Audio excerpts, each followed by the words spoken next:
Cabinet Fofana.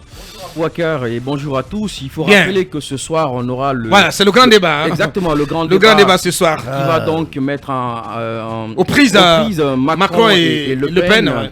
Donc c'est le remake. Pendant ce temps, Macron il creuse l'écart dans les sondages. Absolument. On est à 56-44. Il est en train d'aller fort. Mais sans faute, il sera réélu dimanche, ouais, sans faute. Non, il sera très simplement réélu parce que c'est deux France qui vont s'opposer. Bien sûr. Et celle de la restructuration de l'Europe et celle qui pense qu'il faut plutôt revoir les contributions de la France à l'Europe. Donc ça sera super. On verra ce soir. Macron, il a déjà signé, il a même signé une tribune en France. Exactement. Bien. Exactement. Où est passé Tanguy? Qui ça? Tanguy d'Éric Zemmour. Je crois qu'il est revenu en Côte d'Ivoire. Ah oui? et je pense que ce débat doit inspirer les Guinéens par rapport à la présidentielle à venir. Ouais, mais je pense qu'il faut il va falloir mettre ça dans la Constitution. Ouais. Un débat, s'il y a second tour, il faut un débat entre les deux qualifiés au second tour pour justement éviter le scénario de 2010 parce que beaucoup avaient souhaité qu'il y ait ce débat entre Cellou Dalein Diallo et Alpha Condé, mais c'est Alpha Condé qui avait refusé Alpha Condé avait refusé ce débat. Je me rappelle, il disait que lui, il ne faisait pas de débat avec une marionnette. Mais non, mais ça n'a pas de sens. Oui, c'est ce qu'il disait. Est-ce qu'il avait des publics? Mais c'est ce qui a été dit. Il faut aussi rappeler que Chirac avait refusé de débattre avec Jean-Marie Le Pen. Oui, absolument. Exactement. Donc, mais ce qu'on peut souhaiter, c'est que ce soit une contrainte, une obligation pour les deux qualifiés de débat. Surtout que c'est pratiquement tous les médias publics qui l'organisent, c'est TF1 et France 2, ça sera relayé par tous les autres médias et c'est important que l'on en fasse en Guinée une tradition parce que c'est assez déterminant dans le choix au deuxième tour. Bien. Akoumba Diallo, bonjour. Bonjour Aboubacar, bonjour à nos chers auditeurs et téléspectateurs. Je ne suis pas son paré, notre monsieur foot. Ouais. Je ne connais pas non plus le foot, mais je ne suis pas d'accord avec monsieur Lincoln. La Guinée ne peut pas gagner à l'étranger, je pense que ce n'est pas juste. La Guinée a gagné à l'étranger. Attendez, elle a gagné à l'étranger. Elle gagnera à l'étranger et je souhaite qu'elle continue à gagner à l'étranger. La paix a rappelé ici que même si c'était un match amical, on est allé battre quand même la Côte d'Ivoire à Bouaké. On peut bien aller battre le Malawi. On peut aller battre le Malawi. On peut aller battre l'Éthiopie, pourquoi pas? Il faut que cette Guinée-là, c'est justement le challenge du nouvel entraîneur, nouveau sélectionneur. Il faut que cette équipe sans fond de jeu et pratiquement sans âme puisse quand même retrouver ces deux facteurs XXL sans lesquels tu ne peux pas aller à la CAN et en tout cas casser le plafond de verre des huitièmes de finale dont on est désormais fatigué. Si la Guinée ne peut pas aller en demi-finale ou en finale, tu peux continuer de rêver, mon cher. Oui. On va parler de la QF. Je pourrais plutôt parler de la QF avec vous. Merci à Koumi FC. Koumi FC.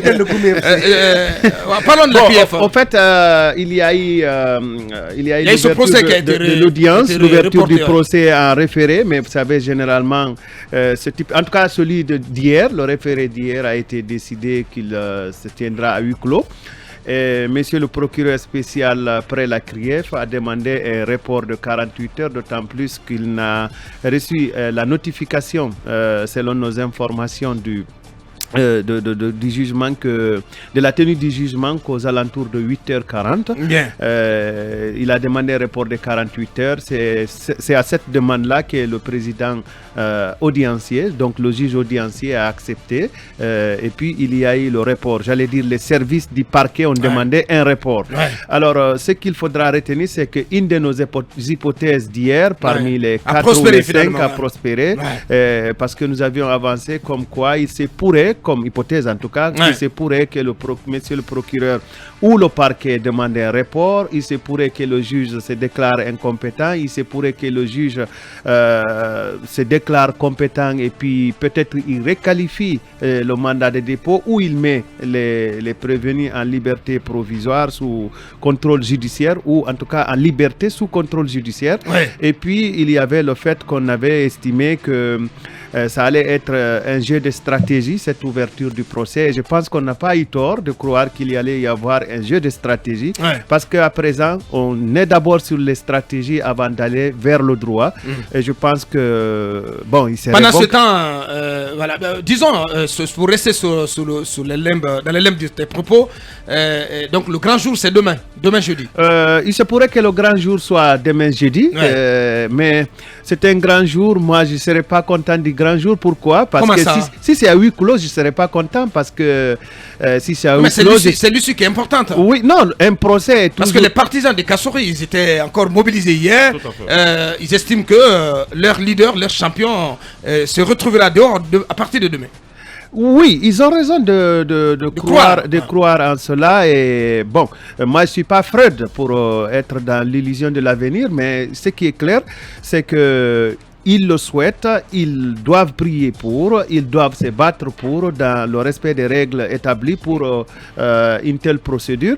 Mais ce qui est clair, et pourquoi je disais que moi je ne serais pas content, un procès c'est toujours une école, c'est toujours une manière d'enseigner la société, c'est toujours une manière de nous rappeler que la loi, en tout cas la justice, a pour mission d'abord de contraindre, de commander et de sanctionner. Donc c'est une manière pour nous d'apprendre les contours de la loi, et je pense qu'en tant que journaliste, j'aimerais bien assister à un tel procès.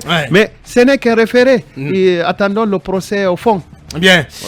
Allez, oui, Talibé. Oui, mais peut-être qu'il y a encore des zones d'ombre par rapport en tout cas, à ce qui s'est passé lors de cette audience en référé. Puisque certains nous apprennent que le procureur Ali Touré en personne ne serait pas venu, que ce sont ses substituts qui auraient été là, en tout cas qui ont en tout cas débattu avec les avocats. Le pool d'avocats. Et les journalistes qui étaient postés à la CRIEF ont tous rapporté que les avocats de Kassouri, une fois sortis de l'audience, ont filé tout droit vers le barreau, en tout cas vers leurs différents cabinets, et il se dit qu'ils auraient reçu instruction ou injonction de ne pas parler de ce qui s'est passé jusqu'à l'audience de demain jeudi. Donc c'est dire que, comme Akoumba l'a dit, il y a en tout cas beaucoup de sous-entendus, beaucoup de peut-être de surprises qui pourraient advenir. Parce que Akoumba le disait hier, la tenue de cette audience en référé ne signifie pas forcément la libération, en tout cas de Kassouri. Même si ça reste possible. C'est pourquoi je dis que ce n'est pas forcément. Donc il y a d'autres hypothèses envisageables. Donc on va voir ce qu'il en résultera. Toujours est-il que, en tout cas, Ali Touré n'a pas l'air de vouloir se laisser mettre. Oui, mais ce qui met en nu surtout l'accusation d'Ali Touré, lorsqu'il a affirmé sur nos zones, je vivais en Guinée, je n'ai jamais quitté la Guinée, sauf pour des missions à l'étranger. On sait comment ces personnes vivaient. Cette seule phrase. Non, la phrase n'est pas complète, mon maître. Non, elle est complète. Pas comme l'avocat sénégalais. Cette seule phrase prouve à suffisance que le monsieur a montré ses émotions et non les faits. Quelle émotion, Mohamed? Les avocats peuvent démonter le dossier à cause juste de cette phrase. La phrase n'est pas complète. Lorsque vous dites que moi j'étais en Guinée, ça veut dire que oui, vous étiez là, vous avez vu comment donc Kassouri construisait ses immeubles. Ce que tu oublies souvent, Mohamed, c'est un peu ça. C'est pas un procureur tombé de la dernière pluie qui vient comme ça, ou qui, excusez-moi le terme, qui s'amène à une audience sans éléments, sans preuves, sans documents, sans preuves sous la main. Attention, Mohamed. Il a ajouté. Parce qu'il faut rappeler que en amont, la CENTIF a déjà travaillé sous les uns et les autres. Je ne suis pas opposé. Attendez, Mohamed. Qu'est-ce que vous en savez, Mohamed? Ce que je veux dire, Mohamed, la seule affirmation du procureur spécial qui poursuit, la CENTIF tient bien les personnes par la barbichette. Mais ce que je veux dire, c'est important. Et souffrez de l'écouter. La seule phrase, il n'est pas resté dans les faits. Vous n'avez aucune idée. Il a fait parler son cœur et ses émotions. Vous n'avez aucune idée. Vous n'allez pas accepter que je place cela. Des sommes colossales qui ont été amassées. Non, vous n'avez aucune idée, Mohamed. Non, merci. Bien. À la crève de nous montrer, vous avez trouvé combien de milliards sur ces comptes. Je vous dis, sur la base d'un travail fait par la CENTIF. Moi, je ne suis pas dans l'émotion. Je n'invente rien. Le procureur est dans l'émotion alors. Pas du tout. Évidemment. Parce qu'il a laissé transmettre ses émotions. Le premier qui a accès à ces informations, à ces informations assez extraordinaires de la CENTIF, c'est bien entendu le procureur. Non, Abakar, la phrase a été coupée. Bien entendu. Abakar, Mohamed, cette phrase a été sortie de son contexte puisque les avocats ont pris la partie, en tout cas, qui les intéresse. Non, mais ça a été dit sur nos zones ici. Non, ça a été dit, il a dit. Ça n'a pas été coupé. Non, de ceci, il a dit derrière que lui, en tant que procureur, il a aussi des preuves. C'est vrai, il vit en Guinée, il connaît la Guinée. Il dit qu'il a des preuves qui ne déballent pas. C'est très important. Vous avez un dossier à main, vous dites que vous vivez en Guinée, ça veut dire quoi? Que vous étiez dans votre petit coin. Une sortie de dommage parce que Mohamed pense que c'est une partie de plaisir. Non, je ne vais pas donner mon opinion. Je vais juste rester dans les faits. Mohamed. Non, peu importe mon opinion.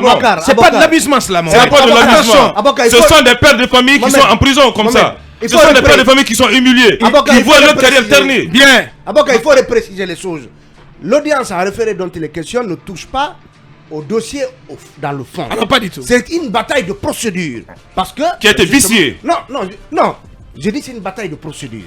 Les avocats s'attaquent à la procédure et estiment que la procédure a connu des failles en ce qui concerne le flagrant délit et la possibilité qui devait être offerte à leurs clients d'être libres dès lors que le procureur avait abandonné le flagrant délit au profit d'une instruction devant la chambre d'instruction. C'est de ça il est question pour moi. Les affaires ne seront pas abordées dans le fond. Une sortie de piste. C'est un bonjour au grand frère Lucien Guilao qui a été dégommé hier pratiquement. Non, vous ne pouvez pas vous réjouir de cela. Je ne me réjouis pas. Ah mais voilà. Je ne me réjouis pas du tout. Mais quand vous dites dégommé. Non, oui, mais c'est le français. Il a été remplacé. Non, mais c'est ça.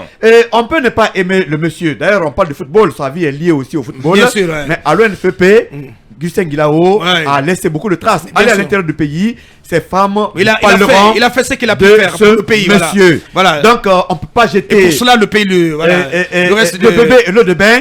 Et du courage à Lucien Guilao. En tout cas, qui a laissé quand même des traces indélébiles. De toute façon, il reviendra peut-être un jour pour continuer à servir son pays. Il est même ministrable. Il peut continuer à le faire dans d'autres domaines. Pourquoi pas? Oui, Akoumba, en une minute. Bon, la justice, c'est quand même tout un arsenal des textes et des structures institutionnelles.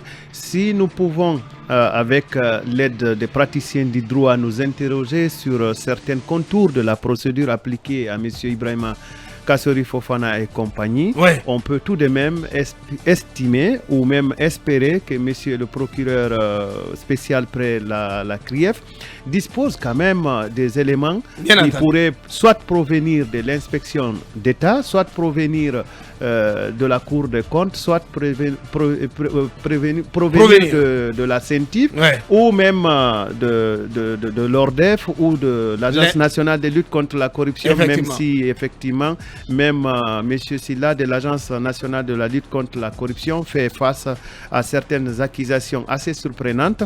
Ce qui est clair, c'est que M. le procureur ne se permettrait pas quand même de jouer du théâtre, de jouer le rôle. C'est ce que j'étais en train de dire à Mohamed.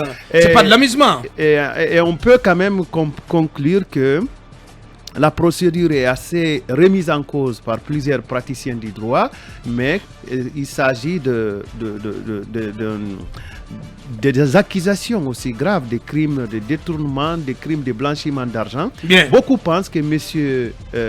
Ali Touré n'a qu'à évoquer l'article 776 du Code pénal pour demander à ces prévenus-là de justifier leur avoir. Et cet article lui permet, si ces gens-là ne parvenaient pas à justifier leur avoir, de les saisir. Merci. Allez-y, capitaine, pour en terminer. Je ne pense pas qu'il faut déconnecter la procédure de la question de fond. Si les avocats de Kassori réussissent à donc avoir une liberté provisoire de leurs clients, ça peut relancer ça peut les mettre en force. Donc je pense que la procédure est celle qui commande le fond. Donc de ce point de vue, je pense que ce sera une bataille de gagner s'ils réussissent en procédure à faire libérer leurs clients. Donc c'est très important pour le moral et pour la suite de la bataille.